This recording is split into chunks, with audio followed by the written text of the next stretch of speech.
In the winter of 1886, in the sands of Upper Egypt, archaeologists opened an old grave. Buried with the dead man was a small parchment book. Inside it was one of the earliest surviving Christian visions of the world to come, a book that once stood in one early Christian list beside the Revelation of John. Then it vanished from history for more than 1,000 years. And it carries a mystery. This book of judgment ends in a hope so generous it still startles scholars. A hope that shines clearly in one ancient copy and grows faint in the others. Why? That question will take us all night to answer, and the night is long enough. You do not need to do anything at all. The water is calm, and the boat is already moving. Just listen and let the current do the work. Oar Stroke 1. The Grave at Akhmim. Before we open the book, I want to tell you why this night is shaped like a boat. The vision we are reading carries the name of Peter. And before Peter was an apostle, before anyone called him a saint, he was a fisherman on the Sea of Galilee. He knew what it was to work in the dark. He knew the weight of wet rope and the patience of water and the long, slow pull of an oar when the shore is far away and the stars are the only map. So tonight we will cross this story the way he crossed his lake, one oar stroke at a time. 14 pulls of the oar, from this shore to the far one. There is no hurry in a boat at night. There is only rhythm. And rhythm, as every fisherman and every tired soul knows, is the older brother of sleep. The first pull of the oar takes us not to Galilee, but to Egypt, to a town on the east bank of the Nile called Akhmim. In the ancient world they called it Panopolis. By the 1880s it was a quiet place, a town of weavers and farmers, living on top of thousands of years of buried history, the way a family lives in an old house without thinking about the foundations. Egypt is like that. The past does not really leave. It lies down under the sand and waits. In the digging season that ran through the winter of 1886 and into 1887, a French archaeological mission was working in the old cemeteries outside the town. Picture the scene as it would have been. Cold mornings, because desert winters are colder than people expect. Workers with baskets moving sand by hand. The Nile in the distance, green fields along its banks, and then the sudden brown line where the watered land ends and the dead land begins. The cemeteries were in the dead land. They always are. And in one of those graves, the diggers found a small book. The reports that came down to us described the grave as belonging to a Christian monk.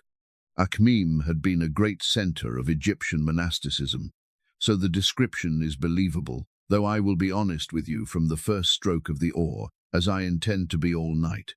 The details of that discovery were recorded loosely by the standards of a later age, and some of what is repeated about the grave rests on tradition more than on careful documentation. We know the book came out of the cemetery at Akhmim. Much beyond that, the sand keeps to itself.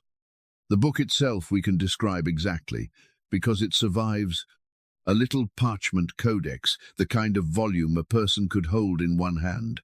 33 leaves, bound together, written in Greek. Not a grand Bible for a church lectern. A small book. A private-sized book.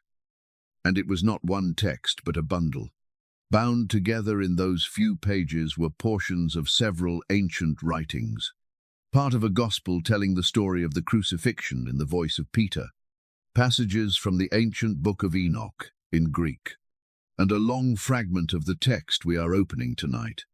A vision of the last things, of the bright country of the blessed and the dark country of the lost, written as if the Apostle Peter himself were describing what he saw. When scholars published the find, the news moved through the universities of Europe like a stone dropped in still water. Because this was not a new book. This was a famous missing one. Ancient Christian writers had mentioned an apocalypse of Peter by name. Some had engaged it seriously. One early list of sacred books had discussed it in the same breath as the Revelation of John. And then, somewhere in the long centuries, the copies had stopped. For over 1,000 years, the Apocalypse of Peter was only a title, a rumor, a closed door in the hallway of history. Now, in a cemetery in Egypt, the door had opened a crack. Before this stroke of the oar ends, let me tell you the question I cannot put down, and you may hold it with me, loosely, the way you hold anything at this hour. We cannot know why the book was in that grave. We cannot know whether the dead man had ever read it, or loved it, or whether other hands chose it for him, or why. The evidence simply does not say, and I will not pretend it does. But it is difficult not to wonder. A grave is a small space, and nothing gets placed in one carelessly. Somebody, for some reason, thought this book and this sleeper belonged together. Maybe it was devotion. Maybe it was custom. Maybe it was a reason no one alive can guess. What we can say is smaller and still remarkable. Because it lay in the dry dark beside the dead, the book lived. Every copy that stayed above ground, in the busy world of use and weather and war, perished. The one that went into the grave came out again, 17 centuries later, into the lamplight of scholars.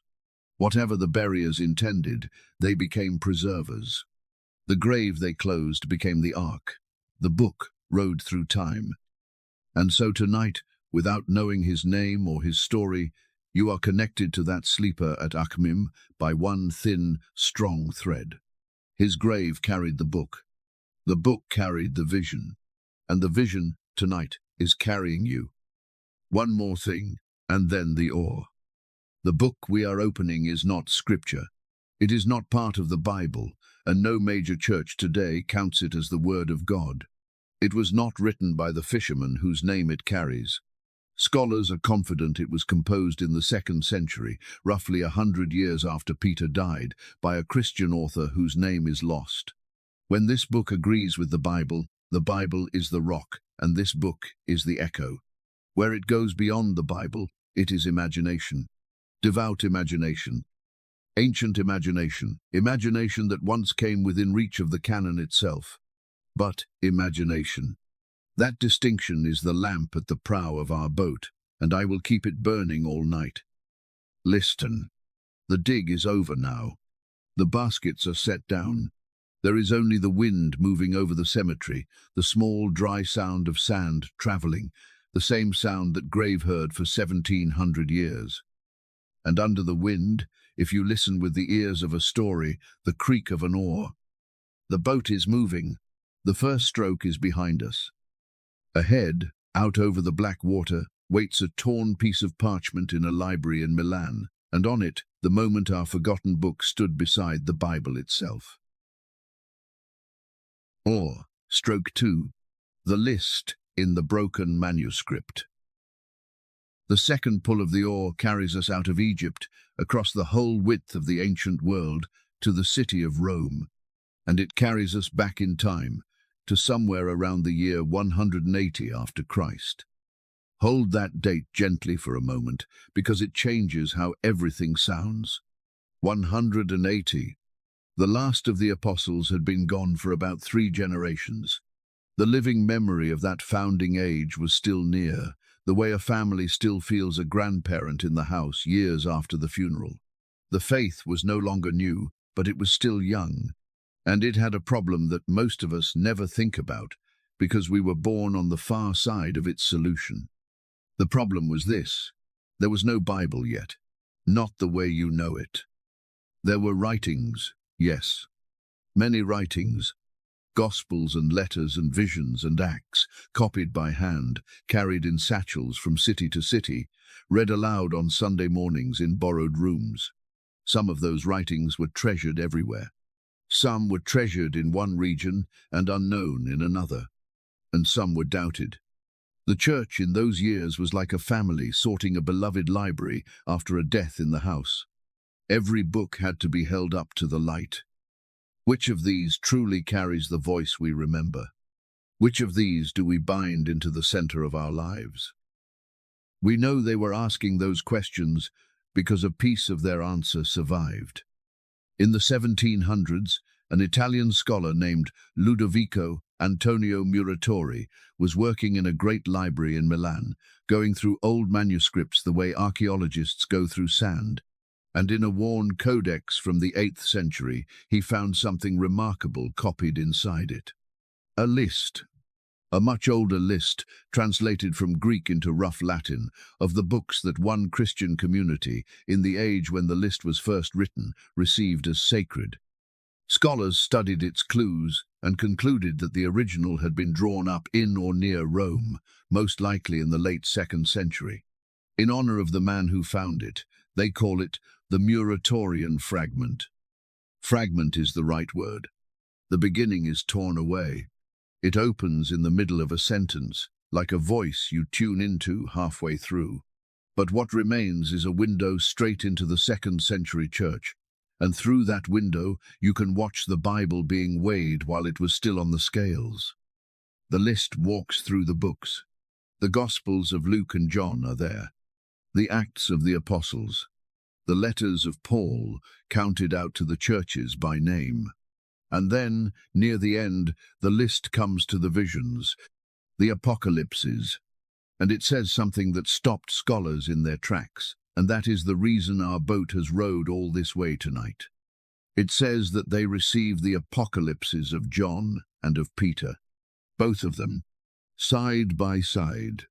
And then it adds, in the same breath, that some among them are not willing for the apocalypse of Peter to be read in church.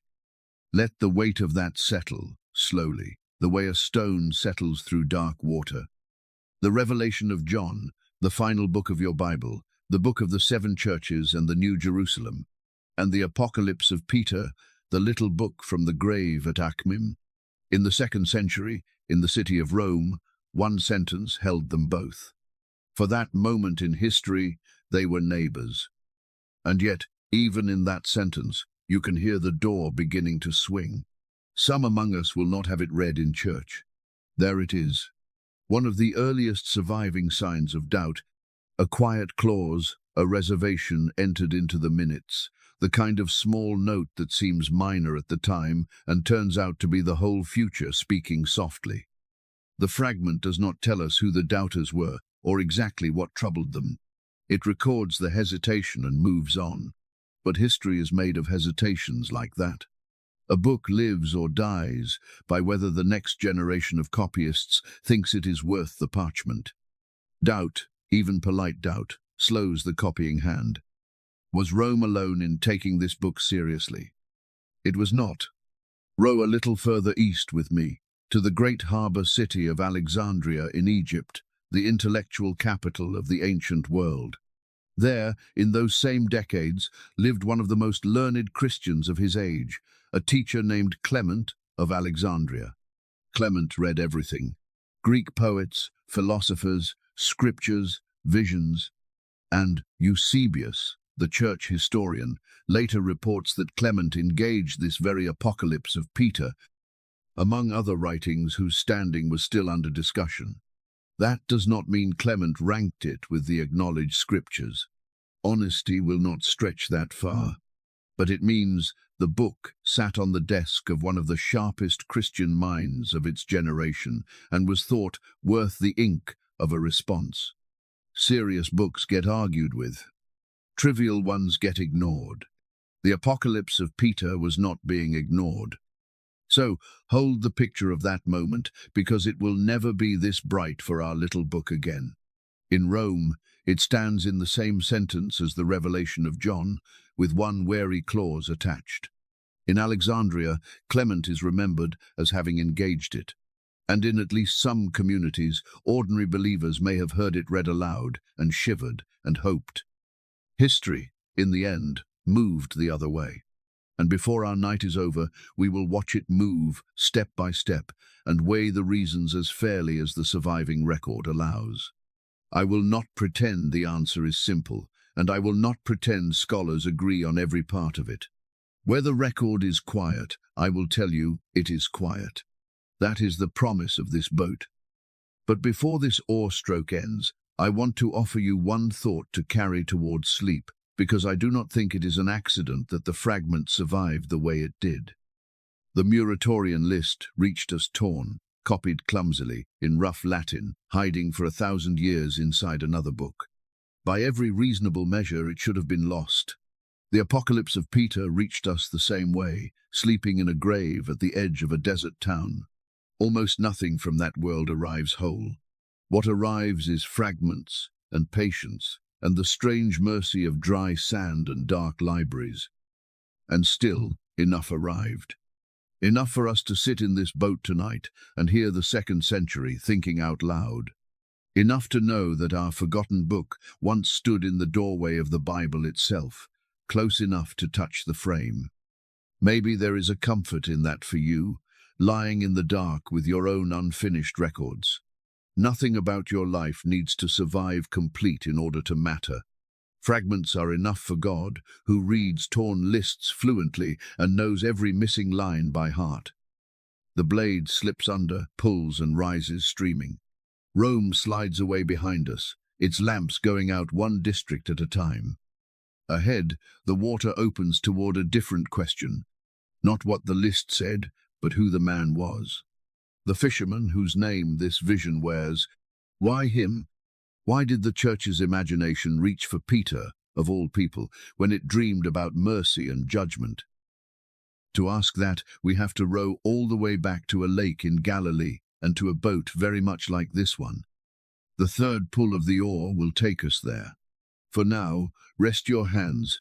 The current knows the way. Oar Stroke 3. The fisherman who sank and was caught. The 3rd pull of the oar takes us home, back to the beginning, back to the water where this whole story learned to float. The Sea of Galilee, in the north of the land of Israel, sometime around the year 30 after Christ. It is not really a sea. It is a lake, about 13 miles long, cupped in a bowl of brown hills, so low in the earth that the air lies warm on the water most of the year. Storms come down on it suddenly through the gaps in the hills, and fishermen who work it learn to read the sky the way scholars read books. At night, in the 1st century, its surface would have been scattered with small lamps. Boats working the dark hours, because that is when the fish rise. In one of those boats, on one of those nights, there was a man named Simon. We know him as Peter, but Peter was a nickname he had not yet received. Simon was a working man from the lakeside towns, a partner in a small family fishing business with his brother Andrew and their friends James and John. He had a house in Capernaum, close enough to the shore to hear the water. He had a wife. He had a mother-in-law living under his roof, which the Gospels mention because Jesus healed her there. He had calloused hands and a boat that smelled of fish and lake water.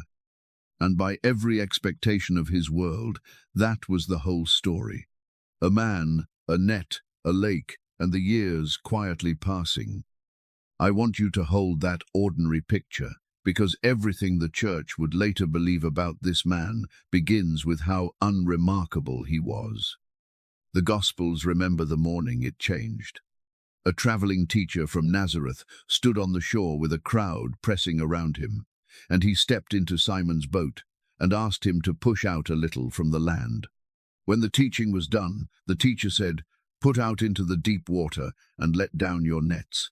And Simon, tired, having fished all night and caught nothing, gave the answer of every exhausted worker who has ever been given one instruction too many. "Master, we toiled all night and took nothing, but at your word I will let down the nets." The nets came up so full they began to tear, and Simon's response was not joy, it was fear. He fell down at the knees of Jesus and said, "Depart from me, for I am a sinful man, O Lord." He looked at a miracle and saw, before anything else, his own unworthiness to stand near it. Remember that instinct. It is the signature of this man's soul, and it will matter deeply when we return to the vision that bears his name. From that morning, Simon followed, and the Gospels, with an honesty that still surprises readers, record him at his best and at his worst, hiding nothing. At his best, he is magnificent. When Jesus asks the disciples, "Who do you say that I am?" it is Simon who answers, "You are the Christ, the Son of the living God." And Jesus gives him the new name, Peter, the rock. When the crowds abandon Jesus and he asks the 12, "Will you also go away?" it is Peter who says, "Lord, to whom shall we go? You have the words of eternal life." And one wild night on this very lake, when the disciples saw Jesus walking on the storm, it was Peter, only Peter, who said, "Lord, if it is you, command me to come to you on the water." And he climbed over the side of the boat, and for a few impossible steps a fisherman walked on the sea. Then he saw the wind, and was afraid, and began to sink. And he cried out, "Lord, save me." And the hand of Jesus caught him. That is Peter in one scene. The first out of the boat, and the first to go under. Bolder than everyone, and then more frightened than anyone, and saved not by his footing but by a hand. And then came the night in Jerusalem, the night we can barely speak of gently enough. At the Last Supper, Peter swore it in front of everyone, "Even if all fall away, I will not. Lord, I am ready to go with you to prison and to death." And Jesus answered him quietly, "Before the rooster crows today, you will deny 3 times that you know me." You know what happened. In the courtyard of the high priest, while Jesus stood trial inside, Peter warmed himself at a charcoal fire among the servants. A servant girl looked at him and said, "This man was with him." And the rock said, "Woman, I do not know him." Twice more he was asked. Twice more he denied, the last time with curses. And the rooster crowed. And the Gospel of Luke adds one detail that has broken hearts for 2,000 years. The Lord turned and looked at Peter. No word, just the look, and Peter went out and wept bitterly. By every rule of the ancient world, that should have been the end of his story. A man who denies his master under oath is finished. But the Gospels do not end there, and this is precisely why they still get read at bedsides like yours. After the resurrection, on the shore of this same lake, the risen Jesus made a charcoal fire, the same kind of fire Peter had denied him beside, and cooked breakfast for his friends. And 3 times, once for each denial, he asked, "Simon, do you love me?" 3 times Peter answered, "Lord, you know that I love you." And 3 times came the commission, "Feed my sheep." The failure was not erased. It was answered. Point by point, wound by wound, the denial was overwritten with a calling. That is the man. Now let me keep my promise to you, plainly, before this oar stroke ends. The vision we are reading tonight was not written by him. The real Peter died in Rome, by strong early tradition, in the persecution under the Emperor Nero in the 60s of the 1st century. Our book was composed a couple of generations later by an author whose name no one recorded, writing under the apostle's name. Why would someone do that? The honest answer is that the ancient world had several reasons, and we cannot always tell which applied. Sometimes an author wrote under a revered name to place his work inside that teacher's tradition, the way a student signs the school rather than himself. Sometimes the great name was claimed for the authority it carried, because a vision bearing Peter's name would be read, and an anonymous one might not. And some ancient readers, we should admit, simply believed such books were genuine. Conventions of authorship were different then, and motives are harder to excavate than parchment. We may wish the author had signed his own name. He did not, and honesty requires us to say so, without pretending we can read his heart. But here is the question worth falling asleep on. Of all the names in the Church's memory, why this one? If you are writing a vision of judgment, why sign it with the name of the Church's most famous failure? Why choose the man who sank in the waves and folded in the courtyard? I believe the choice, whatever else drove it, became the message. The early Church's hardest book about judgment speaks in the voice of the one apostle who knew, from the inside, what it was to deserve condemnation and receive breakfast instead. Every word about justice in this vision comes to us in the voice of a forgiven man. When we reach the darkest waters of this book, and later, when we reach its strange and disputed mercy, remember whose hands the tradition placed on the oars. A man who was pulled from the water once and never forgot the grip. The lake is quiet now. The lamps of Capernaum have gone out along the shore, one window at a time. The next pull of the oar carries us to a hillside outside Jerusalem, where this vision properly begins. Olive trees, night air, and a handful of friends asking their teacher the oldest question in the world. Tell us, what will the end be like? But that is the fourth stroke, and the boat is in no hurry. Rest now, the way tired fishermen rest, with the water doing the holding. Oar Stroke 4. The Question on the Mountain. The fourth pull of the oar carries us to land for a while, to a hillside just east of Jerusalem, separated from the city by one narrow valley. A ridge covered in olive trees, old even then, their trunks twisted like rope, their leaves silver when the wind turns them. The Mount of Olives. This is where the vision of our book begins. And before we step into the restored scene, I want you to see the real one behind it, because the anonymous author of the 2nd century did not invent this setting. He borrowed it, reverently, from the Gospels themselves. Matthew, Mark, and Luke all remember it. In the last week of his life, Jesus taught in the temple by day, and in the evenings he would walk out of the city, across the Kidron Valley, and up the slope of the Mount of Olives. From that hillside you can see the whole city laid out before you. In those days that meant one sight above all. The temple, white stone and gold trim, vast, catching the late light, the largest and holiest thing any of those Galilean fishermen had ever seen. And one evening, as they left the temple, the disciples said to Jesus, in the way visitors from the countryside have always talked in capital cities, "Teacher, look at these wonderful stones. Look at these wonderful buildings." And Jesus answered, "Do you see all these things? Truly I say to you, there will not be left here one stone upon another that will not be thrown down." Imagine the silence after a sentence like that. It would be like standing with a friend before the greatest monument of your nation and hearing him say, calmly, "All of this will be rubble." They walked on up the hill, and when they were seated on the Mount of Olives, opposite the temple, 4 of them came to him privately. Peter is named among them, and they asked the question that human beings have been asking ever since. Tell us, when will these things be? And what will be the sign of your coming and of the end of the age? Hold that scene. A teacher seated on a hillside in the dark, the city glowing below, a handful of working men gathered close, asking about the end of the world. In your Bible, what follows is the long teaching scholars call the Olivet Discourse. Wars and rumors of wars. False messiahs. The sun darkened. The Son of Man coming on the cloud. And woven through it all, the refrain, "Watch, stay awake, no one knows the day or the hour." Now here is what our 2nd century author did, and I find it one of the most revealing choices in the whole book. He opened his vision in exactly this scene.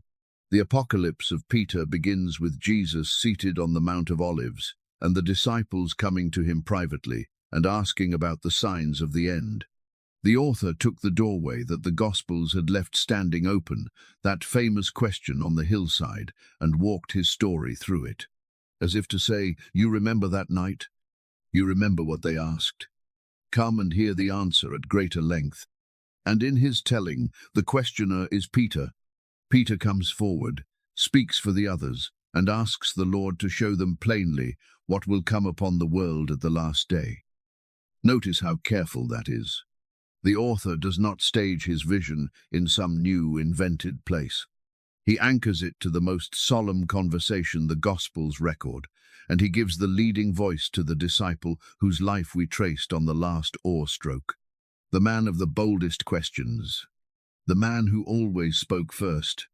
It fits him so naturally that early readers must have felt they were simply hearing more of a conversation they already knew. But I want to slow the boat here, because there is something tender underneath the theology. Ask yourself why they asked at all. These were not scholars with a professional interest in prophecy. These were frightened friends. Their teacher had just told them the temple would fall, that he himself would suffer, that the world as they knew it was temporary. Everything solid in their lives had been declared movable, and so they did what people do when the ground shifts. They asked for a map. When, Lord? What signs? How will we know? The question about the end of the world is almost never really about the world. It is about us. It is the child's question in the back seat of the night. Are we nearly there? Is everything going to be all right? It is the question you ask the doctor, the question you ask in the dark of a hard year, the question underneath half the prayers ever prayed. Tell me how this ends. Tell me it ends well. The Gospels answer with watchfulness. Our old author answers with a guided tour. But both begin at the same trailhead, on the same hillside, with the same human ache. And I do not think you can understand the apocalypse of Peter, its terrors or its disputed mercies, until you hear that ache under every line. This book was written by and for people who lay awake wondering how the story ends. People, in other words, exactly like the ones who fall asleep to it now. There is one more thing on this mountain, and then we can push off again. For Jewish listeners who knew the prophets, the Mount of Olives was not a neutral backdrop. Zechariah had spoken of a day when the Lord would stand upon that very hill. It was the hill of endings and the hill of beginnings. On its lower slope lay the garden called Gethsemane, where Jesus would kneel in anguish on his final night, with Peter asleep nearby, unable to watch 1 hour. And from this same ridge, the book of Acts says, the risen Jesus ascended, while his friends stood staring into the sky. The mountain where they asked about the end is the mountain where Peter fell asleep at the worst moment of his life, and the mountain where he watched his Lord go up into the clouds. Sorrow, failure, glory, and questions, all rooted among the same old trees. When the ancient author set his vision here, he planted it in soil that was already full. So here is the picture I will leave burning low as this stroke ends. A hillside at night. Olive leaves turning silver in the wind. Below, a city that thinks it is eternal. And on the slope, a small circle of ordinary men around one unhurried teacher, asking the question you have asked in your own dark hours. And the teacher is not alarmed by the question. He does not scold them for asking. He sits with them, on the grass, in the night, and he begins to answer. Whatever else is true of the end of all things, the Gospels and our old book agree on this much. The asking happened close to him. The frightened questions were welcome at his side. Down the hillside, past the sleeping olive presses, the valley bottoms out where a winter stream once ran, and the path turns toward water. Dew on the grass, an oar waiting in its lock. The teacher is still seated up there among the trees, in no hurry at all. Let him be the last thing you see as the boat pulls away. Oar Stroke 5. The Fig Tree and the False Lights. The fifth pull of the oar carries us into the vision itself. The question has been asked on the hillside. Now comes the answer. And the answer, in this old book, does not begin with fire or trumpets or falling stars. It begins with a tree. In the vision, Jesus says to the disciples, "Learn a parable from the fig tree. As soon as its shoots have gone forth and its branches grow tender and put out leaves, you know that summer is near. So it will be at the end of the world." If you grew up with the Gospels, your ear catches something familiar. This is the very parable Jesus taught on the real Mount of Olives, recorded in Matthew, Mark, and Luke. Our second-century author did not invent it. He received it, and then he did what he does all through this book. He leaned in and asked more questions of it, because in the vision, Peter does exactly that. He does not understand, and he says so. Lord, explain the fig tree to me. How can we know? I love that he asks. All night we have watched this trait in Peter, real and imagined alike. The man cannot leave a mystery politely alone. He walks on water because he asks. He hears the great confession because he asks. And here, in the old vision, we receive the parable's meaning because Peter tugs on the teacher's sleeve like a child at bedtime and says, I do not understand yet. Tell me again. There is no shame in that sentence. Half of wisdom is the willingness to say it. And so, in the vision, the answer unfolds. The fig tree, Jesus explains, is the house of Israel. The sprouting of its branches is a sign of ripening times. And then the teaching turns and grows solemn and gives the disciples not a date but a warning.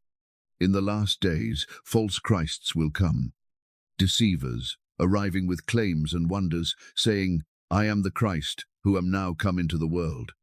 Many will follow them. And those who stay true to the real Lord in the face of those glittering counterfeits will suffer for it and be tested, and God will receive them as his own. Now let the boat drift a moment, because I want to sit with what this ancient author is doing and why it mattered so much to the people who first heard it. Notice, first, what the vision refuses to give. Peter asks how they will know the end. Every generation wants the same thing. A schedule, a calendar with the last day circled in red. And the answer gives him a season instead of a date. You can know summer is near by the leaves, the parable says. You cannot know the day. The Gospels say this outright. Of that day and hour no one knows. Our old book keeps that humility. Whatever its later chapters imagine, it begins by declining the one thing curiosity wants most. I find that strangely restful. The old author, dreaming freely about heaven and judgment, still would not pretend to know the timetable. There is a lesson in that for every anxious mind, ancient or modern, some knowledge is not withheld to torment us. It is withheld the way a parent withholds the hour of arrival on a long night drive. You do not need the clock. You need to trust the driver. Notice, second, where the vision locates the real danger. Not in the darkness. In the false lights. The warning is not, beware of the night. The warning is, beware of those who come shining, saying, I am the one. That is a very old and very wise fear. The deceptions that undo people rarely announce themselves as darkness. They arrive bright. They arrive plausible. They promise the very things the heart most wants: certainty, rescue, a leader who will carry the weight of the future for you. The generations who first heard this book had watched self-proclaimed deliverers rise, gather desperate crowds, and lead them into ruin. The author wrote for a world that had seen what happens when frightened hope follows the wrong star. So he set the warning at the very front door of his vision, before heaven, before judgment, before everything. First, learn to tell true light from false. And how do you tell? The vision's quiet answer, threaded through this whole scene, is patience. The false Christ says, now, follow me now, the end is now, act now. The true Lord of this parable says, watch the tree, wait for the season, endure. Truth, in this old book, is not the loudest voice on the hillside. It is the one willing to be waited for.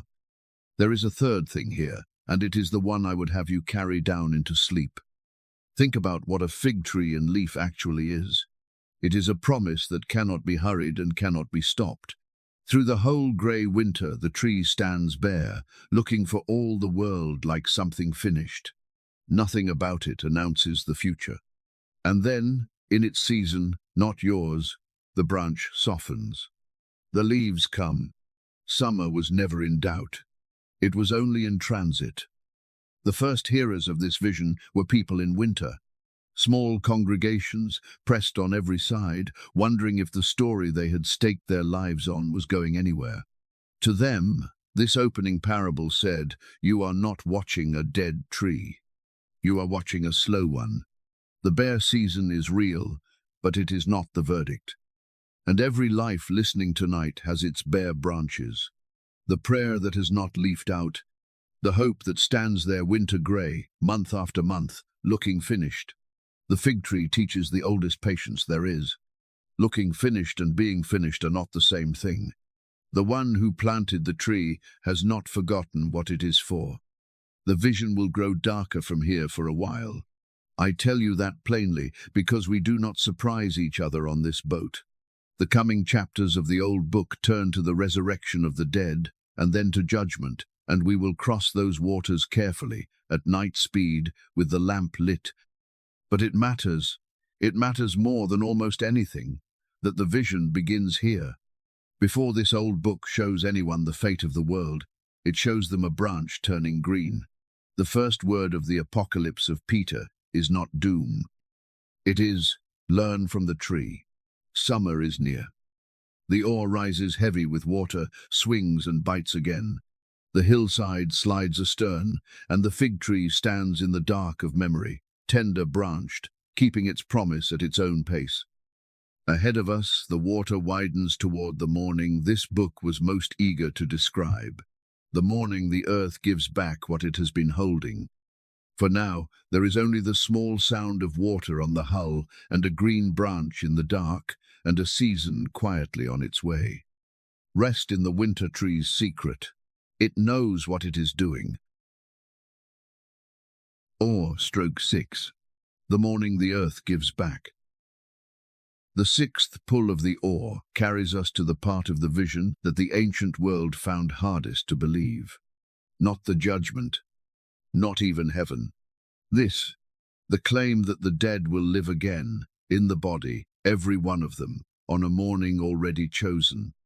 In the old book, after the parable of the fig tree, Peter's questions turn where grief always turns. What about the dead? And the answer comes as a picture. At the last day, the vision says, God will command, and the earth will give back what it has been keeping. The sea will give up its dead. The graves will open. Whatever has been scattered, wherever it has gone, to dust, to depths, to the four winds, all of it will be gathered, because nothing is lost to the one who made it.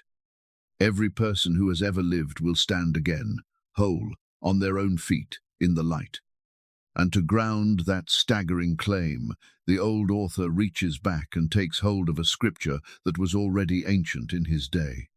He points to the prophet Ezekiel, and here I want to slow the boat, because the scene he borrowed is one of the most beautiful in the whole Bible, and it deserves to be told carefully in both of its layers. 600 years before Christ, the prophet Ezekiel was an exile in Babylon, a priest with no temple, serving a nation that had been broken and deported and scattered. And in a vision, the hand of the Lord set him down in the middle of a valley. The valley was full of bones. Very many, the text says, and very dry. Not a battlefield of the recently fallen. A valley of long finished stories. Bones the sun had bleached for years. And God asked him a question that still stops the heart. Son of man, can these bones live?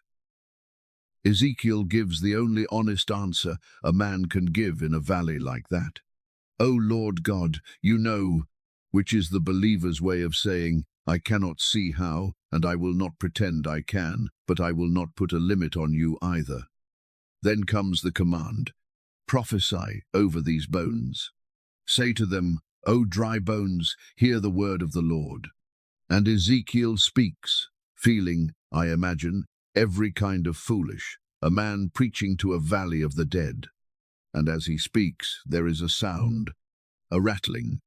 Bone finds bone. Sinews come upon them, and flesh and skin covers them. And then breath comes from the four winds, and they live, and stand on their feet, an exceedingly great army.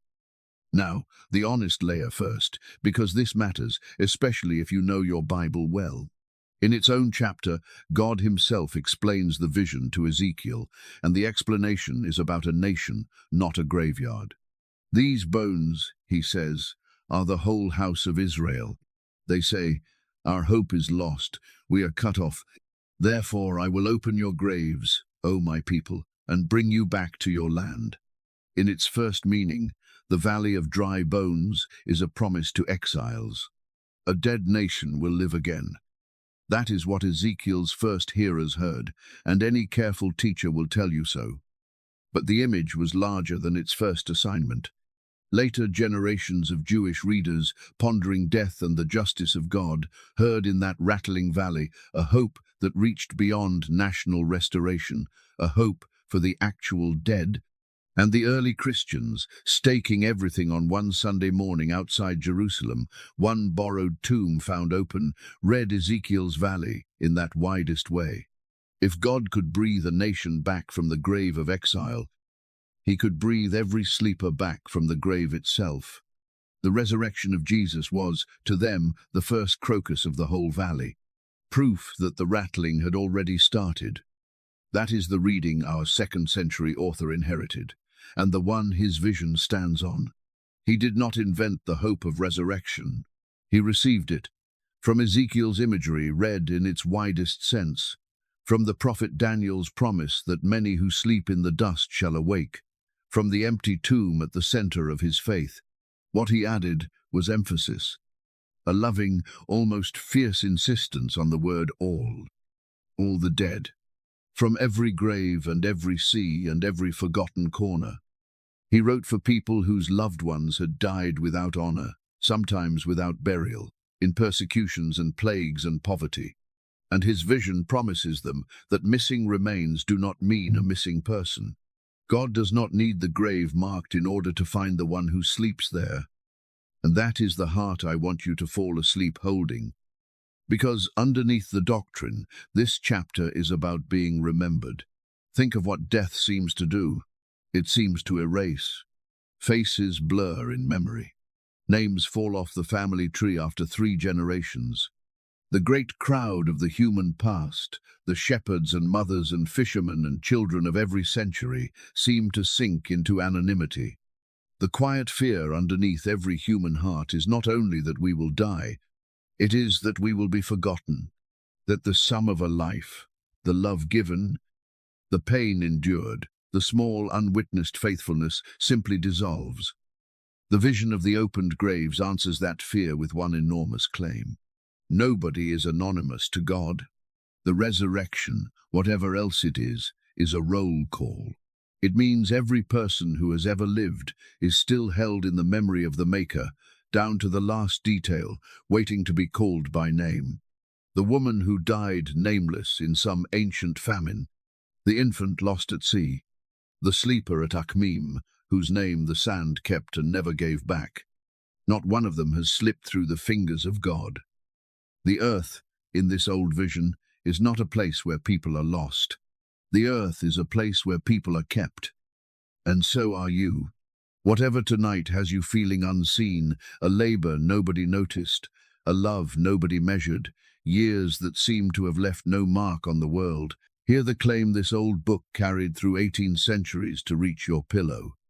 You are kept. Fully. In detail. The one who will summon the dust of forgotten millennia back into faces has no difficulty remembering you tonight, exactly as you are, here in the dark. Can these bones live? O Lord God, you know. Let Ezekiel's careful, hopeful answer be enough for this hour. You do not have to solve the mechanics of eternity before midnight. You are allowed to sleep on the promise the way a child sleeps on the last night of winter, not understanding the spring, just trusting the house to stand until morning. The oar dips, quiet as a heron's step. I will tell you plainly what lies ahead, because that is our way on this boat. The old vision, having raised all the dead, must now speak of what comes next for them. Judgment. We will cross that water in the next stroke, slowly, and I will carry the lamp, and I will tell you honestly both what the old book says and what it does not. But that is the 7th stroke, not the 6th. For now, the valley is quiet, and the quiet is not empty. It is the quiet of a field in late winter. Everything in it is held. Everything in it is known. Everything in it is waiting for a voice it will recognize. Sleep now, counted and kept. Oar Stroke 7. The river that shows every face. The seventh pull of the oar carries us into the waters I promised we would cross carefully. The judgment. This is the part of the apocalypse of Peter that made it famous in the ancient world, and infamous in ours. And before we enter it, let me tell you exactly how we will travel, so that you can stay restful in the boat. In these chapters, the old book describes the fate of the unrighteous in pictures that are vivid and severe. I am not going to recite those pictures in their harsh detail tonight. That is a choice, and you should know I am making it. Partly because this is a night built for rest, and partly because I believe the design of these scenes teaches more than their surface. But I will not soften what kind of scenes they are. This is a real judgment in the old book. Imposed, not imagined. Punishments are carried out, and the text names agents who carry them out, and the author does not flinch. Anyone who tells you the Apocalypse of Peter is secretly a gentle book has not read it. What I will show you instead is its architecture. And the architecture is where the meaning lives. Here is the shape. In the vision, after the dead are raised, all people come before God. The elements themselves take part in that day. The old author describes cataracts of fire, rivers of flame, the melting of created things, images he learned from the prophets, from Isaiah and Daniel and the Psalms, where fire is the ancient language for the holiness of God, meeting the crookedness of the world. And in that terrible light, every person's deeds come fully into view. Nothing hidden stays hidden. Every secret act, every secret word, stands visible at last. And then comes the feature of this vision that scholars have studied for over a century, the key to its whole design. In the Apocalypse of Peter, the punishments are deliberately shaped to correspond to the sins. Those who spoke lies suffer in the organ of speech. Those who trusted in wealth and despised the poor are stripped of every glittering thing. Those who inflicted pain meet the shape of the pain they gave. Deed and consequence face each other like a face and its reflection. Scholars sometimes call it the law of the mirror. The Greek world had its own visions of the afterlife, built on similar patterns. And our author, writing in a Greek-speaking age, knew that tradition and put it to work for his own faith. Now rest the oars and think about what that design is for. Because this is the insight the frightening surface hides. A punishment that merely hurts teaches nothing. A punishment shaped like the sin makes the sin visible. The author of this vision wanted his scenes to do more than frighten. He wanted them to reveal. In his design, the liar is not simply in pain. The liar is confronted forever with what lying is. The cruel meet cruelty with its costume off. Every hidden deed comes home wearing its true face. The horror of these chapters, underneath the fire, is recognition. Let me be precise here, because precision is a form of respect for the text and for you. I am not telling you that this old book teaches that sin merely punishes itself, or that God stands apart from the judgment. It does not teach that. The judgment in this vision is God's judgment, decreed and enacted. What I am telling you is what the author built into its shape. He made the consequences mirror the deeds, and a mirror is an argument. It argues that the last judgment is not arbitrary. Nothing is inflicted at random. What each soul meets in this vision is the truth of its own record, brought out of the dark and given form. And the moment you see that, you understand why the early church read this book with trembling, and why its author wrote it. He was not entertaining anyone with darkness. He was answering the oldest complaint of the human heart, the one the Psalms shout at the ceiling. Why do the wicked prosper? Why do the violent die comfortable in their beds? His generation knew that complaint in the flesh. They were the powerless of the Roman world. They watched informers get rich, watched the brutal get promoted, watched innocents get crucified along the public roads. And into that world, this vision spoke one thundering sentence. Nothing is getting away with anything. Every ledger is open. Every hidden act is on file. The universe, this book insists, is not a place where cruelty simply evaporates and injustice files no report. You may find that thought severe, but notice who has always found it comforting. Not the powerful, the powerless. The doctrine of judgment is, and always has been, the hope of people who never got justice here. For them, a universe with no reckoning is not mercy. It is abandonment. We will sit inside that truth on the next Oar Stroke, because the old vision has a whole dimension devoted to it. But tonight, in this stroke, I want to leave you inside the image of the mirror. Because the mirror is not only about the last day, it reaches backward, gently, into every ordinary evening, including this one. There is a nightly judgment we all know, and it is not divine. It is the moment the lights go out and the day replays. The sharp word we said, the kindness we skipped. Most of us meet our own reflection at exactly this hour, which may be why you are here, letting a voice keep you company against the quiet. And the scriptures this old author loved have counsel for that hour. They say, do not run from seeing truly. Bring the deed into the light on purpose, tonight, in honest confession. And the light you bring it into is mercy. What is seen and confessed and forgiven does not wait for you at the end of the road. That is why the psalmist could pray, search me, O God, and know my heart.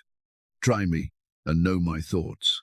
That prayer walks toward the mirror voluntarily and finds that, met this side of the last day, it is not a courtroom. It is a father's lamp lifted kindly over a child's face, looking for what needs healing. So, if the day is replaying for you right now, do not run the reel in fear. Hand it over, scene by scene, the way you hand a tangled net to someone with better hands. That is permitted. That is, in fact, the invitation hiding inside this fearsome old chapter.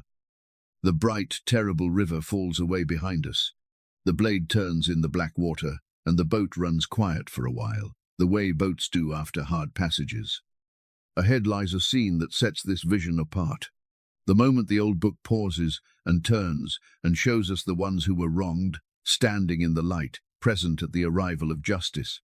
It is a harder scene than it first sounds, and a deeper comfort than it first looks, and it deserves our honesty in both directions. But the boat has done enough for this hour. The water is dark and smooth again. The lamp at the prow is small, but it is enough, the way one honest light is always enough. You have looked into the mirror, and it did not break you. It never wanted to. Oar Stroke 8, the ones who stand and watch. The eighth pull of the oar brings us to a scene that sets this vision apart, and I promised you honesty in both directions about it. So let us keep that promise. Here is the scene. In the judgment chapters of the Apocalypse of Peter, the wronged are present. The vision does not only show wrongdoers meeting the consequences of their deeds. Again and again, it places another figure in the frame. The one who was harmed. The betrayed stand there. The persecuted look on. In one of the starkest scenes, those who were killed for their faith watch the judgment of the ones who killed them. The old author repeats this staging too often for it to be an accident. It is an argument. The question is, an argument for what? And here I owe you both sides of the truth, because this scene has two faces, and pretending it has only one would be a comfortable lie. The first face is hard.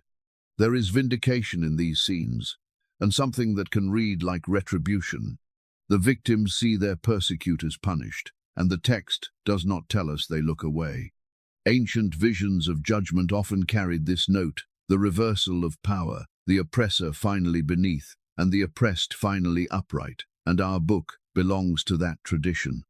A modern reader may hear the edge of revenge in it, and I will not tell you that discomfort is wrong. The text does not remove it. If we met these chapters claiming they were gentle, the chapters themselves would contradict us. But there is a second face, and the longer I have sat with this old book, the more I believe it is the deeper one. To see it, you have to remember what the world was like for the people who first heard these words. Rome was magnificent, and Rome was merciless. Justice existed, but it ran on money and rank. A wealthy man could harm the poor with little fear. An enslaved person had almost no standing at all. Trials could be bought. Witnesses could vanish, and many of the Christians who first heard visions like this were small people in that great machine. Laborers, servants, widows, foreigners. When they were cheated, there was often no court that would hear them. When they were dragged away in the persecutions, the state wrote them down as criminals, and that was the last word their world ever offered on their lives. Think of what that does to a soul. Not just the suffering itself, but the silence after it. The sense that your wound was never even registered. That the universe took no note. Every survivor of injustice, in any century, knows this second wound. Sometimes it aches longer than the first. It is the ache of never being seen. Now hear the vision again, with that ache in your ears. On the last day, in this book, the wronged stand in the light, and what happened to them is acknowledged before heaven and earth. Whatever else these scenes carry, they carry this. Your case was filed. The wound was registered the moment it was made, with your name spelled correctly. Nobody's suffering fell into the crack between earth and sky. For the powerless who first heard this book, that was not cruelty. That was the first time anyone had told them their pain was on record anywhere. And this part, at least, the old author did not invent. He inherited it from the deepest layers of the Bible, and the thread is worth tracing as the boat glides. It begins in the 4th chapter of Genesis, in a field, when the first brother kills the second. Abel dies with no witness, no court, no advocate. And God says to Cain, "The voice of your brother's blood is crying to me from the ground." Stop on that sentence. Nobody heard Abel fall, but something heard. From the very first injustice in the biblical story, the claim stands: there is no such thing as an unwitnessed wound. The thread runs on. The enslaved Israelites groan in Egypt, and the text says God heard their groaning, and God saw the people of Israel, and God knew. It runs through the Psalms, where David writes that God keeps count of his tossings and stores his tears in a bottle. Are they not in your book, he asks. Tears kept like evidence. It runs through Jesus, who said that not one sparrow falls to the ground apart from your Father. And it reaches the revelation of John, where the souls of the martyrs are seen beneath the altar, asking, "How long, O Lord, before you judge?" They are not scolded for the question. They are given white robes and told to rest a little longer. The longing of the wronged for justice is not treated as a sin in Scripture. It is honored, and it is asked to wait. The Apocalypse of Peter paints the day the waiting ends. It paints it with a severity that belongs to its age, and with a consolation that belongs to every age. Both are really there. I give you both. And maybe the truest thing I can say is this: there is a difference between wanting your enemy to suffer and needing the truth of what happened to you to be told at last, out loud, before a judge who cannot be bought. The first is poison, and Scripture repeatedly warns us not to seize vengeance for ourselves. "Vengeance is mine," says the Lord. "I will repay," which means, among other things, not yours. The second is justice, and every healthy soul was built to hunger for it. The old vision holds both in one frame, uncomfortably, the way real longing always holds them. And the same book that stages these scenes will, on our very next oar stroke, show its own narrator weeping over the condemned. Justice and grief for the guilty, side by side, in one vision. Whatever this old author was, he was not simple. So let me bring the gentle half of it home, to your room, to this hour, because the gentle half is true, and it is yours. Maybe you are carrying an old injustice tonight. Most people awake at this hour are carrying something, a betrayal that was never acknowledged, a childhood wound the family agreed to forget, a long, quiet sacrifice that no one recorded. And the ache is not only what happened. The ache is that it seems to have happened off the record. Hear the old promise, then, carried through Genesis and the Psalms and this strange, severe dream all the way to your pillow. There is a record. It has your name in it. The tears went into the bottle, everyone remembered and kept. You do not have to keep the file yourself anymore, replaying it at midnight to make sure it does not get lost. It cannot get lost. The witness never sleeps, never forgets, and never dismisses a case. And what he will do with the guilty is his, not yours. Which means your hands are finally free to put the file down. Somewhere far off, a night bird crosses the water, one long, low call, and the dark swallows it. Ahead of us now lies the strangest water of the whole crossing. The moment this book stops behaving like any other ancient vision of judgment, the seer himself looks at the fate of the condemned and breaks and begins to plead. The 9th stroke will take us there. Let the oar rest in its lock a moment longer. Some waters you approach slowly. Oar Stroke 9. The man who wept for the condemned. The 9th pull of the oar brings us to the center of the crossing, the deepest water of the night, and to the moment when this old book does something almost no ancient vision of judgment does. Let me set the scene as the vision gives it. Peter has seen the judgment. He has looked into the mirror world we crossed 2 strokes ago. He has seen the fate of the condemned laid out before him, complete and terrible. And now the ancient author must write Peter's response. Think for a moment about what the expected response would be. In vision after vision from that world, the seer beholds the punishment of the wicked and says something like, "Just are your judgments, O Lord." The seer approves. The seer stands with the court. That is the convention. That is what the audience was waiting to hear. And instead, the fisherman breaks. In the old text, Peter grieves aloud over the condemned. He says it would have been better for them if they had never been created. Hear how raw that sentence is. It is not theology. It is a sob. It is the sound a man makes when what he sees is more than his heart can carry.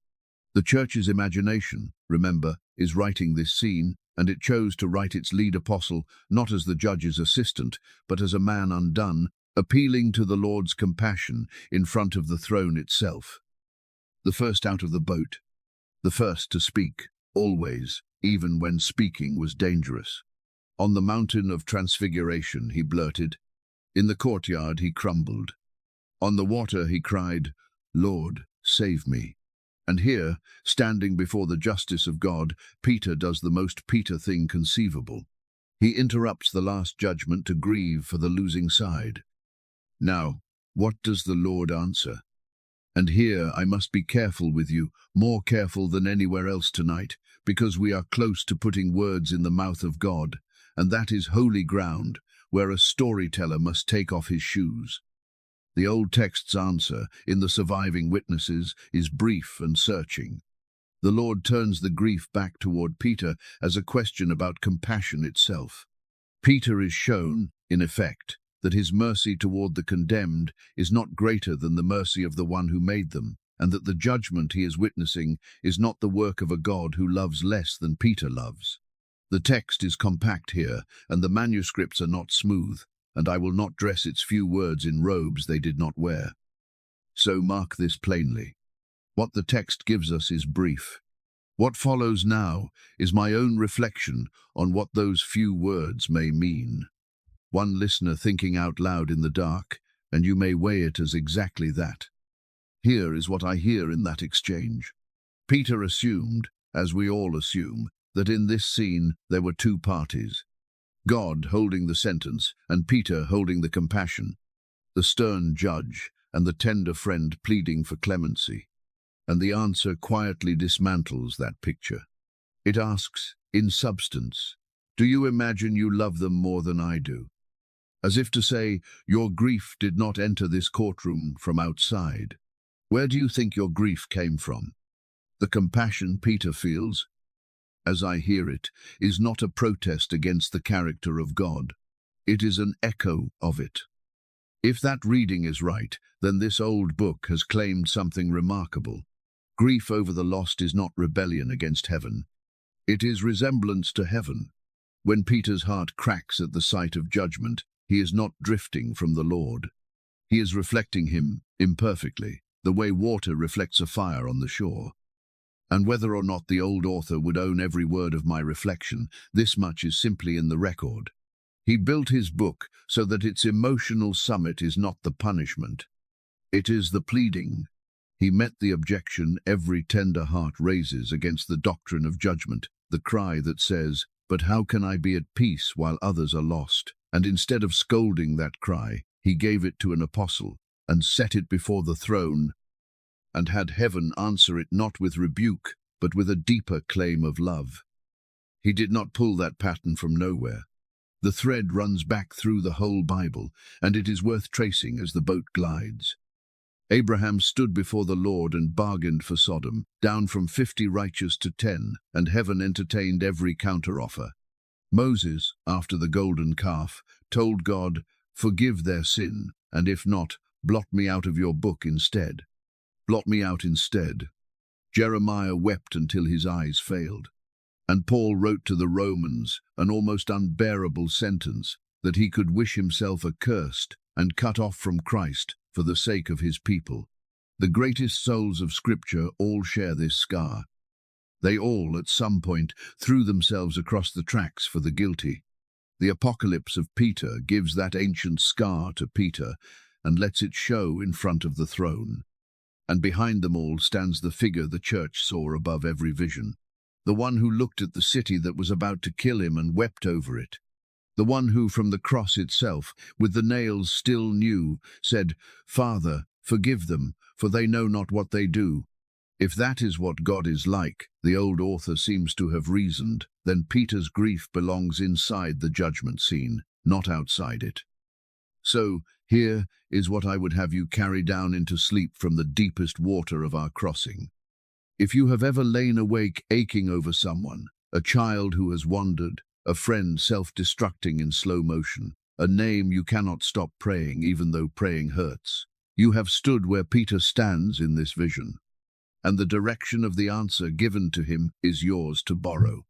The love you feel for that person did not originate with you. It is on loan from a larger stock. Behind your worried midnight love stands an older, wider love, awake before you woke, remaining after you sleep, holding that name with a grip your fears cannot pry open. You can love someone and still sleep. That is the mercy of this chapter. The night shift was never assigned to you. The oar swings out and takes the water softly, and the deepest channel slides slowly astern. Ahead, in the 10th stroke, lies a piece of parchment in a library in Vienna, and on it, the boldest hope this old book ever expressed, and the strange, uneven way that hope survived. It is the mystery I promised you at the very start of the night. For now, only this. A fisherman in tears before the throne, and the throne, unoffended, bending toward him. Rest inside that bending. The ones you love are loved beyond you. Oar Stroke 10. The Parchment in Vienna. The 10th pull of the oar carries us forward in time again, out of the vision for a while, into a library. Because the mystery I set before you at the start of the night is not a legend. It is a story about actual objects. Ink, parchment, and the long, uneven road a text walks through the centuries. It begins in the city of Vienna, in Austria, where one of the great manuscript collections of the world is kept, named for an archduke called Rainer. Among the thousands of papyrus and parchment pieces in that collection, there is one small leaf that scholars call the Rainer fragment. It is Greek. It is old, copied within a few centuries of the original book, and when specialists examined it in the early 20th century, they realized it was a surviving scrap of the Apocalypse of Peter, a different copy from the one found at Akhmim. a separate witness, from a separate line of transmission. And on that little leaf stands a passage that changed how scholars understand this entire book. Let me give you its substance carefully. The fragment preserves a promise, spoken concerning the elect, the righteous. It says that the righteous will be able to ask on behalf of the condemned, and that what they ask will be given. That God will grant to those they pray for a washing, a deliverance, in a place the text names with an old Greek word, the Acherusian lake, the waters at the border of the next world. And the passage carries words of startling breadth. I will give to my called and my elect whomever they ask me for, out of punishment. Whomever they ask me for. Hold the weight of that clause. In this reading, the intercession we watched on the last oar stroke, Peter's grief before the throne, is not a loose thread. It is answered at the end of the book. The prayers of the righteous for the lost are granted.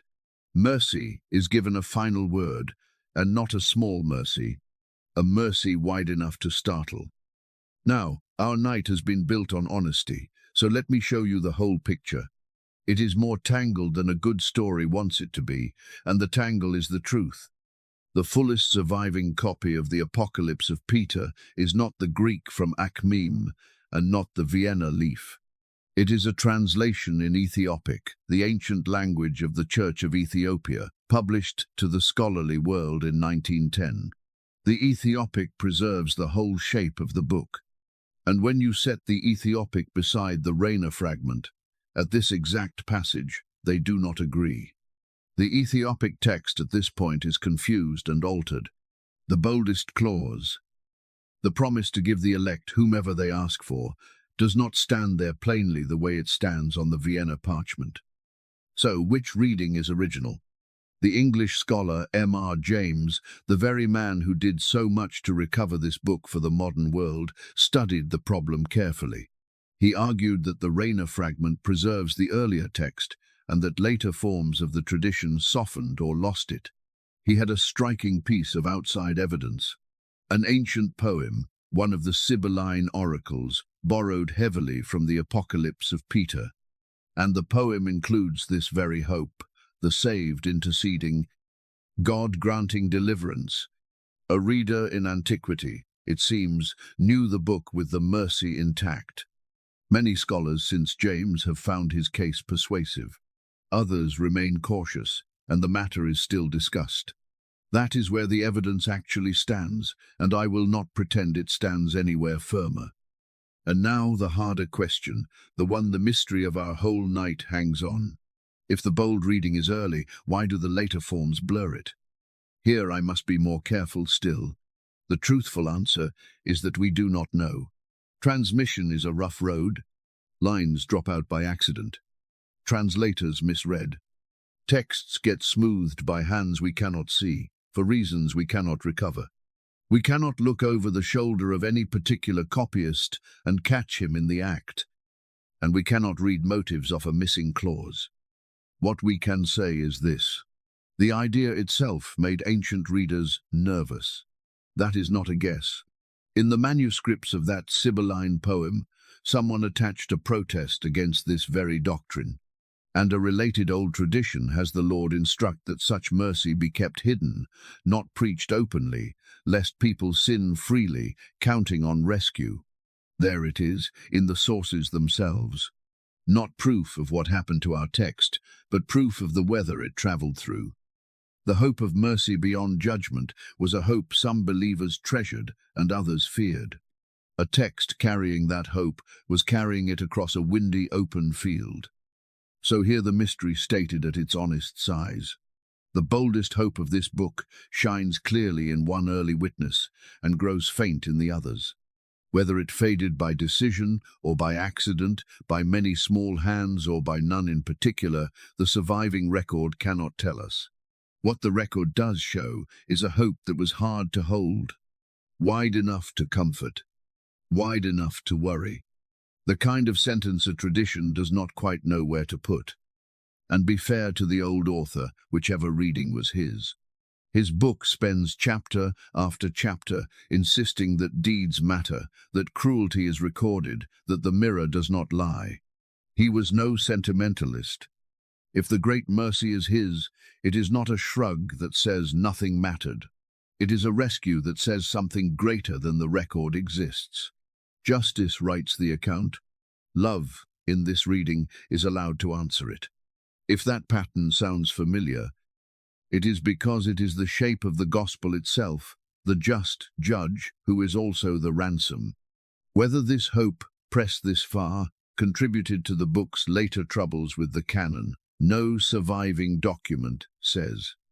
We will weigh the reasons we can actually name on a later stroke. What the textual history shows is simply this. Here, at the Mercy, is one of the places where the tradition of this book became unstable. The ground trembled exactly where the hope was boldest. So let me tell you what I think as a storyteller who has spent long nights with this text, offered as reflection, nothing more.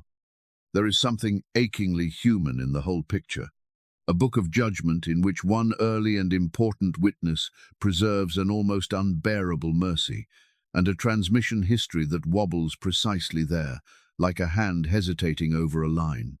Whatever happened in the copying rooms of those centuries, the Church has always known this hesitation from the inside. We are forever receiving a love wider than we think is wise, and forever unsure how much of it we dare to say out loud.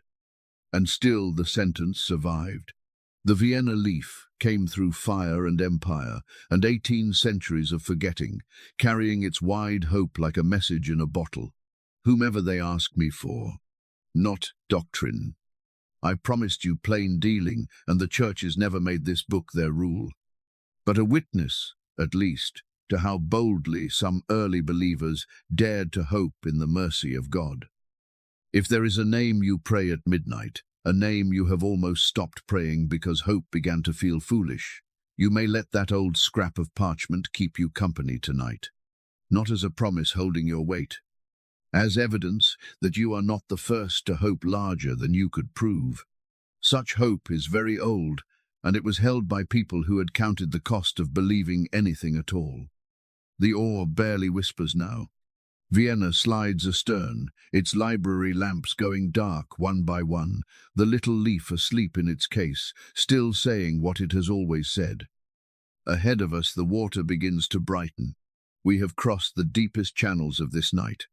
The 11th stroke carries us at last to the other country in this old book, the one we have earned by rowing through the dark. The garden. Oar Stroke 11. The Garden of the Shining Ones.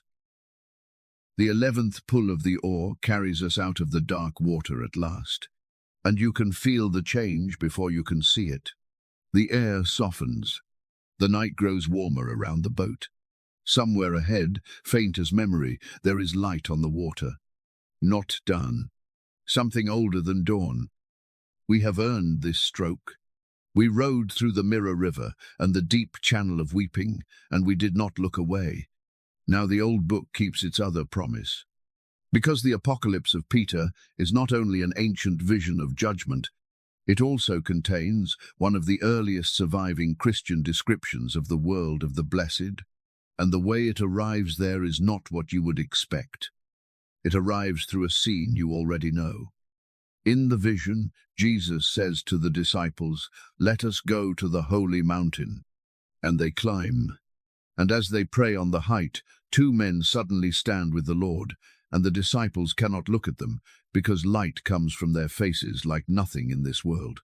The old text reaches for comparisons, and you can feel the author straining at the edge of language. Their faces shone beyond the sun. Their hair was like blossom, like flowers in bloom. Their bodies seemed woven of light and color, radiant, unfading. And Peter, dazzled, asks the Lord, "Who are these?" And the answer comes, "These are Moses and Elijah. These are your righteous brothers whose form you desired to see."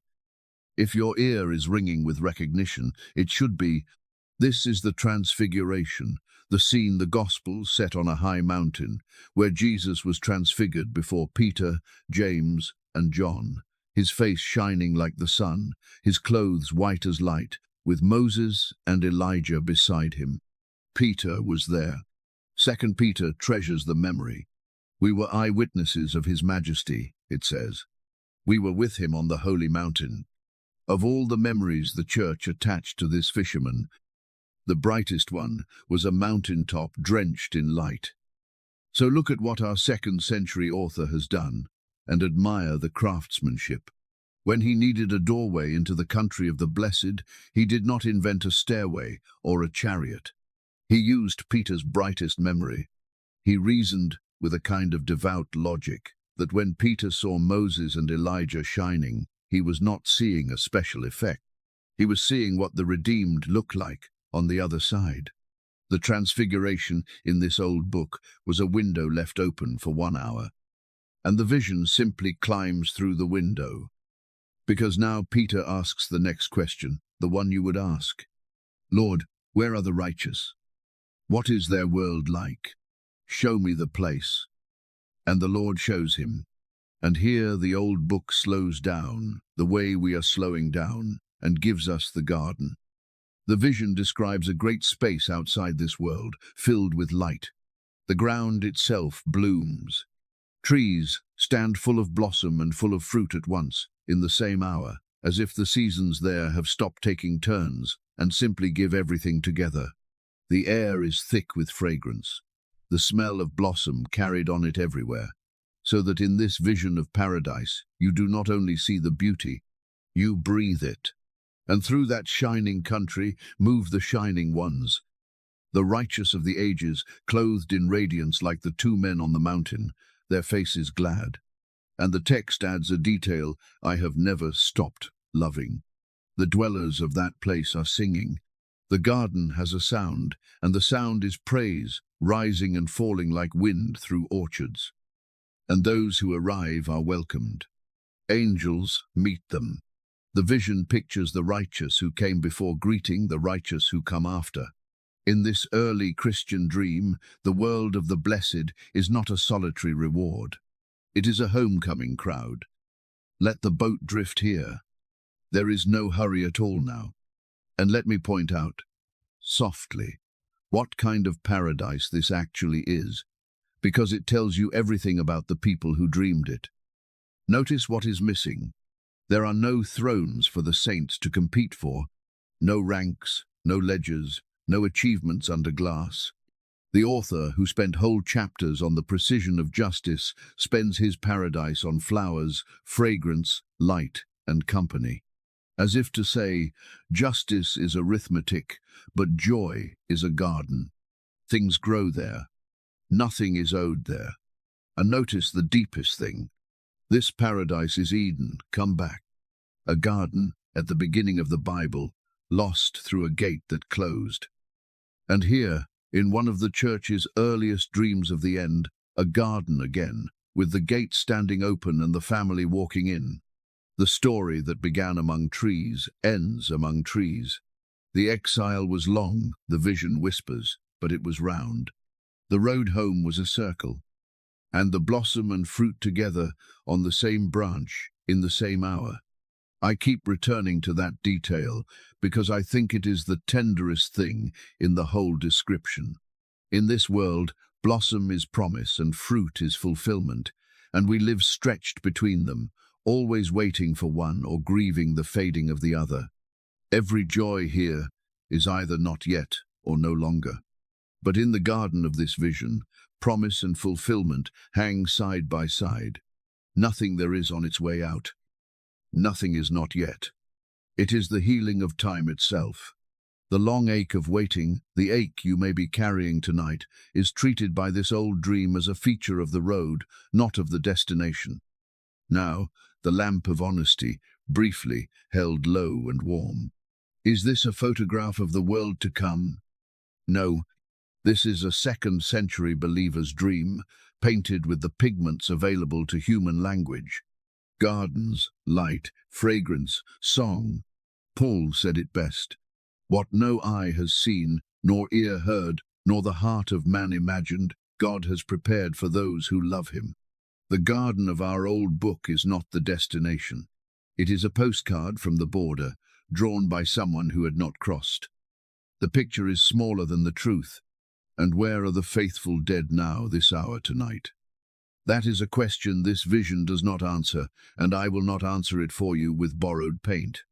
The scene it shows belongs to the great mourning at the end of all things, and the scriptures themselves speak of the present state of the departed with reserve, and with only a few luminous hints.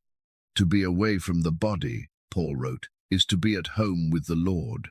Today, Jesus told a dying thief, "You will be with me in paradise." Beyond such sentences, the Bible keeps a gentle silence, and a wise listener sleeps inside the sentences rather than past them. But the direction of the picture is another matter. On that, the scriptures point the same way. A wedding feast, Jesus said. A father's house with many rooms. Whatever the world to come is, it is more like a homecoming than a courtroom, and more like a garden than a cloud. So here is what I would have you do with this stroke of the oar, the gentlest work of the whole night. Breathe the garden. You have spent the evening being brave in dark water. Now let the old description do what its author surely meant it to do for tired believers. Let the fragrance be real for a moment. Blossom and fruit on one branch. Light that does not glare but glows. A welcome already rehearsed. Let the vision invite you, as it invited its first hearers, to imagine the faithful of every age gathered at last in light, glad and expecting the ones who come after. Fall asleep facing that direction. That is all. Not certainty about the furniture of eternity. Just the direction. Homeward, gardenward, toward the light on the water that the boat is quietly following now. The oar moves like a slow wing. The water itself seems kinder here. Ahead lies a quieter wonder. The story of how this vision wore two coats across the centuries, Greek and Ethiopic, and what the differences between them teach. For now, only the garden, and the fragrance, and the singing at the edge of hearing. The blossom and the fruit are on the same branch. Let that be enough for one night's believing. Oar Stroke 12. One vision, two coats. The 12th pull of the oar carries us into quieter water and into a story that scholars usually keep to themselves. The story of the copies. How this one vision came down to us wearing two different coats in two different languages from two ends of the ancient world. This stroke is a historian's stroke, and I will let it be one. No lesson waits at the end of it tonight. Sometimes, late in a crossing, it is enough to watch skilled hands at work and let the watching itself be restful. So lay the two witnesses side by side on the boat bench, like a fisherman laying out the night's catch. The first, you know, the little Greek codex from the cemetery at Akhmim, lifted out of the sand in the digging season of 1886 and 1887. It is a fragment, not the whole book. It gives us judgment scenes and a portion of the vision of the blessed, in Greek, the language the book was almost certainly born in. But it is incomplete, and, scholars noticed, it is not a straight copy. Whoever produced it seems to have shaped and rearranged the text, the way a tailor alters an old coat for a new wearer. The second witness came a generation later, from a direction nobody expected. In 1910, a scholar published a manuscript that had come from Ethiopia, the ancient Christian kingdom in the highlands of East Africa. Inside a larger collection of writings, there it was, the Apocalypse of Peter, complete, from the opening question on the Mount of Olives to the closing scenes, translated long ago into Ethiopic, the sacred language of the Ethiopian Church. Not a fragment this time. The whole garment. And when scholars compared the two coats, sleeve against sleeve, they found the situation we met at Vienna. The copies do not perfectly agree. The Ethiopic preserves the full shape but garbles and alters details, especially around the Great Mercy passage. The Greek from Akhmim preserves vivid color but rearranges the pattern. Each witness is faithful in its way. Neither is the original. The original, the actual 2nd century manuscript from the author's own hand, is gone, almost certainly forever. A person could hear all this and feel a kind of vertigo. If the copies differ, what do we really have? So let me tell you how the scholars who spend their lives on such questions actually see it, because their view is calmer than the vertigo suggests. They see a river. A text like this is not a stone, carved once and fixed. It is a river, flowing from a spring, and every copy is a place where someone knelt on the bank and drew water. The water is truly from the spring, but every bank leaves a trace in the bucket. A pinch of local soil, a leaf from the trees of that particular valley. Some variants are no more than accidents of eye, ear, or tired hand. A line skipped, a word misheard. Others may preserve the pressures and preferences of the communities that carried the text. Together, they leave traces, though not always signatures we can confidently read. What the traces do tell us, reliably, is where the book was loved enough to be copied at all. Read that way, the differences stop being only a problem and become a second story, written between the lines of the first. The Akhmim copy tells us that Christians in Egypt, centuries after the author, still wanted these visions close. The Ethiopic tells us that the church at the far edge of the known world judged this book worth the enormous work of translation, and kept it and read it, long after the churches of Rome and Constantinople had let it fall from their hands. And the unevenness around the mercy passage tells us, as we saw at Vienna, where the book pressed hardest on its keepers, though who did what to which line, no one living can say. There is a name for all this study, and it sounds cold, but it is not. Textual criticism, the patient science of comparing copies to reach back toward what was first written, collating variants, weighing witnesses, tracing families of manuscripts the way genealogists trace families of people. And here is what that science says about your own bookshelf, offered as plain information, because it touches every reader of the Bible. The New Testament itself survives in an exceptionally rich body of manuscript witnesses, thousands of copies across many centuries and languages. That abundance is precisely what allows scholars to compare and weigh and establish the text with such confidence.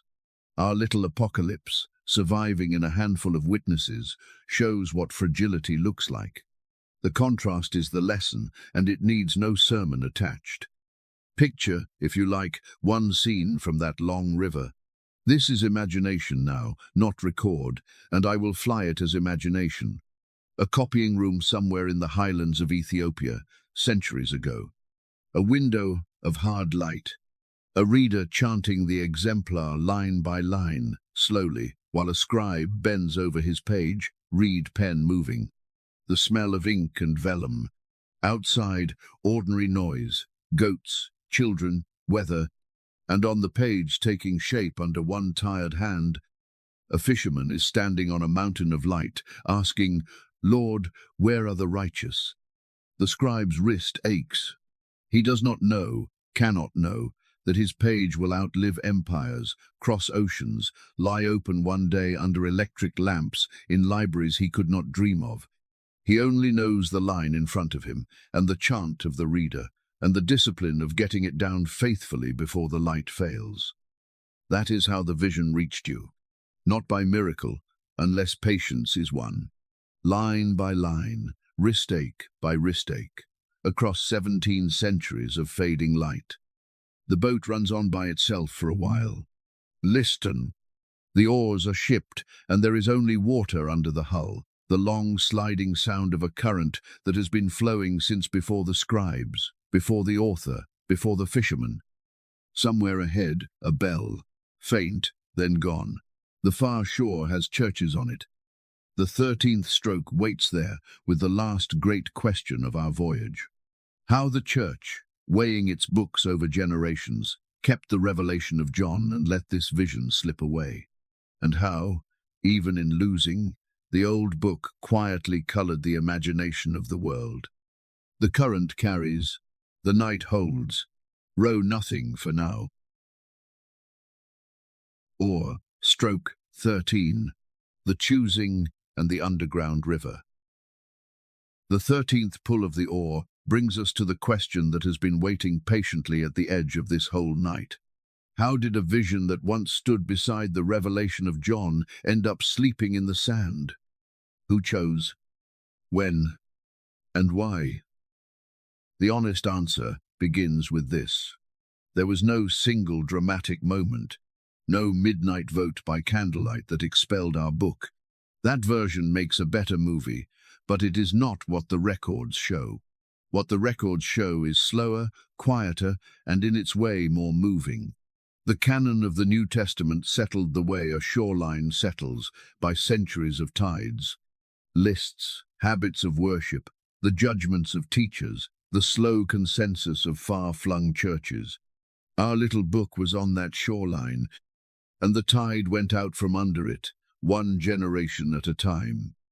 We can see the tide marks, the high water mark, the late 2nd century, the Muratorian list in Rome, naming the apocalypses of John and Peter together with that wary clause attached.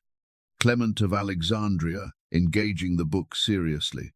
In those years, our vision stands at the door of the canon with its hand on the frame. Then the ebb begins. Through the 3rd century, the sorting of books grows more rigorous, and the sorting questions sharpen. Does this truly come from an apostle or his circle? Has it been received by the churches everywhere, from the beginning? On the first question, doubts about our book were reasonable, and, as we have said plainly all night, they pointed true. Peter did not write it. The ancient church could not prove that as modern scholarship can, but many could feel it. The way a jeweler feels a stone that is lovely, but not quite what the setting claims. Then comes the clearest voice. In the early 4th century, the historian Eusebius of Caesarea, the great librarian of early Christianity, set out to record which books the churches received. He sorted the writings into classes: the acknowledged, the disputed, the rejected, and when he came to the Apocalypse of Peter, he set it outside the acknowledged books. He noted that it had not been handed down as authoritative, and that the teachers of the church had made little accepted use of it. A generation later, in the year 367, Bishop Athanasius of Alexandria wrote his famous festival letter. It listed exactly 27 books of the New Testament, the same 27 in your Bible tonight. The revelation of John was inside. The Apocalypse of Peter was not mentioned at all, not even worth a warning anymore. And silence, for a book that lives by being copied, is the beginning of sand. Yet even then, the affection did not die quickly, and I love the church for this detail. The historian Sozomen, writing in the 5th century, records something remarkable. In some churches of Palestine, in his own day, the Apocalypse of Peter was still read aloud once a year, on the Friday of the Great Fast, the day of remembering the Passion. Think of that. Long after the lists had passed it by, congregations in the homeland of the faith still brought this book out one day a year, the way a family brings out a fragile heirloom because they could not quite let it go. So why did the tide keep John and release Peter? Here is where I owe you my carefulness one more time. The record lets us name several currents. It does not let us rank them with certainty, and no surviving document hands us the decisive reason. The question of authorship weighed heavily and rightly. The revelation of John, whatever debates surrounded it, was anchored to churches in Asia that had received it from early times. Our book appeared later and could not show such roots. The pattern of reception mattered. A book read in some regions and unknown or doubted in others could not claim what the canon required, acceptance everywhere, from the beginning. Some were uneasy that so detailed a map of the afterlife went beyond the reserve of the acknowledged scriptures. And the bold mercy we held at Vienna, the hope that made parts of the tradition visibly nervous, may have added to the unease. The textual history shows the tradition wobbling exactly there, and that is suggestive. But no council minute, no surviving letter, says the book was set aside. because its mercy was too wide. Honesty keeps that as an open question, and the mystery is better for being real. What we can say is that the choosing, overall, was an act of caution, and even those of us who love this old book can respect it. A canon is a foundation. You do not pour a foundation out of materials you cannot certify, however beautiful they are. But now comes my favorite turn in the whole history, the part that feels almost like a parable. The book was excluded. The book was not silenced. Because ideas do not need canonical status to travel. They only need readers. And the images of this vision had gone deep into the Christian imagination. They went underground, like a river vanishing into limestone, and flowed on in the dark and surfaced in other books. Within a century or two, a new vision appeared, grander, longer, more elaborate. It told of an apostle guided through the country of the blessed and the places of punishment, with the same mirroring justice, the same intercession for the suffering. It bore the name of Paul. And if that book sounds familiar to some of you listening, it may be because we spent another whole night inside it once, on another crossing of this same dark water.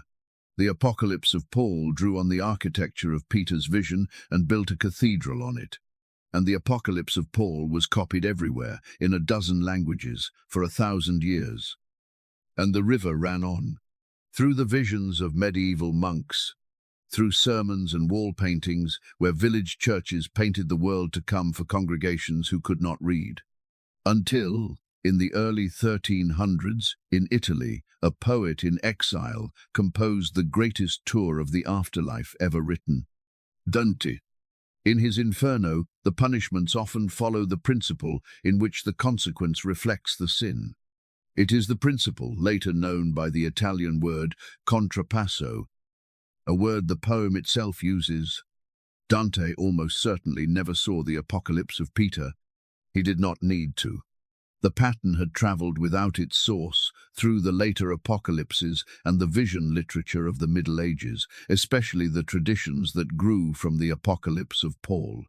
Scholars who trace these family lines speak of influence moving indirectly, the way a grandparent's face surfaces in a child who never met her.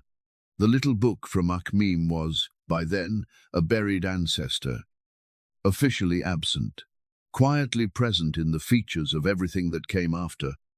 So who really won? On the long day, the canon closed. The lists were right to close as they did. I believe that, and I have said so all night. But sit with the strange arithmetic of influence. A book can lose its place on the shelf and keep its place in the bloodstream. This vision helped shape how a civilization pictured justice, mercy, and the world to come, from monastery walls to the summit of poetry, all while officially not existing, sleeping in a grave, waiting for a shovel. And there is a gentle word in that for you, at the edge of sleep. Perhaps you have felt excluded from some list that mattered, passed over, unchosen, left off the roster of the recognized. The 13th stroke offers you the testimony of a buried book. Being left off the list is not the same as being without effect. Influence is quieter than status. The good you have put into the world is already underground and flowing, surfacing in places you will never see, in people who will never know your name. The oar turns once, lazily, more rudder than stroke, for the current is doing the work now, and the far shore is near enough that the air smells faintly of land. One pull remains, the 14th, and the question the whole night has been rowing toward. What does this old book leave in your hands? Almost home now, almost ashore. Oar Stroke 14, the far shore. The 14th pull of the oar is the last one. The water has grown shallow under the hull. Ahead, in the dark, you can just make out the far shore, a pale line of sand, and the night sounds of land returning, small and ordinary and kind. Every crossing ends this way, not with trumpets, with sound under the keel. So let us do what fishermen do at the end of a long night on the water. Let us look at the catch. 14 strokes of the oar, one old buried book, and now the only question that ever really matters on a night like this. What does it leave in your hands? Strip away the centuries and the scholarship, and I think the old vision leaves you holding two sentences. They are not comfortable together. They were never meant to be. The first sentence is this: you are fully seen. Every deed, every secret, every hidden hour of every life, recorded, remembered, brought at last into the light. Nothing about anyone was ever off the books. And the old book means that sentence as a warning as much as a comfort. Many of its pages say, in effect, you are seen, therefore take your life seriously. Deeds matter. Cruelty is filed. The mirror does not lie, and everyone meets it. Any honest telling of this vision has to leave that warning standing, because the author built his book on it. And the second sentence is this: the one who sees it all may be more merciful than the frightened heart expects. That is the disputed hope of the Vienna Parchment. The old vision does not allow Peter to imagine that his compassion is greater than God's, and the tradition never let the wider hope rest easy. It shines in one witness and blurs in others, treasured and feared, held and half hidden, for 18 centuries. I cannot hand it to you as a settled promise. Nobody honestly can.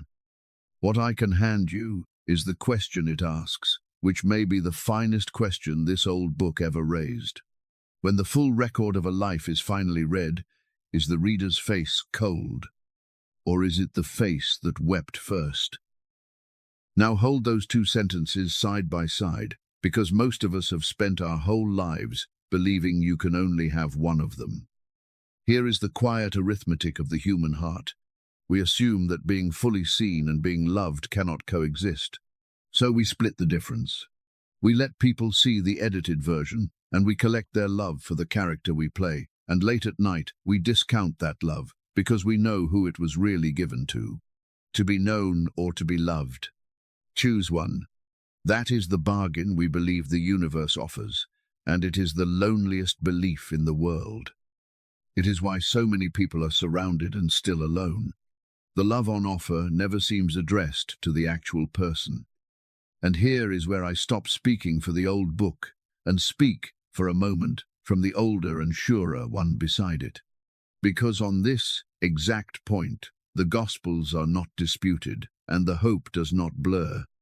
Peter, by that charcoal fire in the courtyard, was seen at his absolute worst, in the very act of denial, by the eyes that mattered most. The Lord turned and looked at Peter. There is the full, unbearable seeing. And on the beach after the resurrection, another charcoal fire and breakfast and a calling handed back 3 times. There is the love.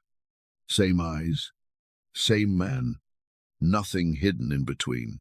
The look that knew everything is the look that kept him. That is not the Vienna fragment. That is the Gospel of John, chapter 21, as solid a shore as the tradition owns. And it is enough to sleep on. Whatever the last morning holds, this much stands in the acknowledged record. The Lord of that story does not withdraw when the truth comes out.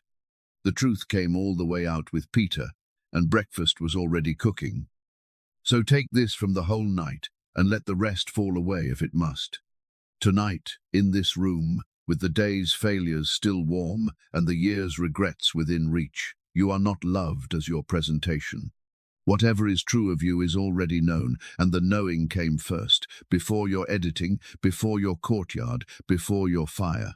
You do not have to hold your breath while the truth comes out. It is out. It was always out.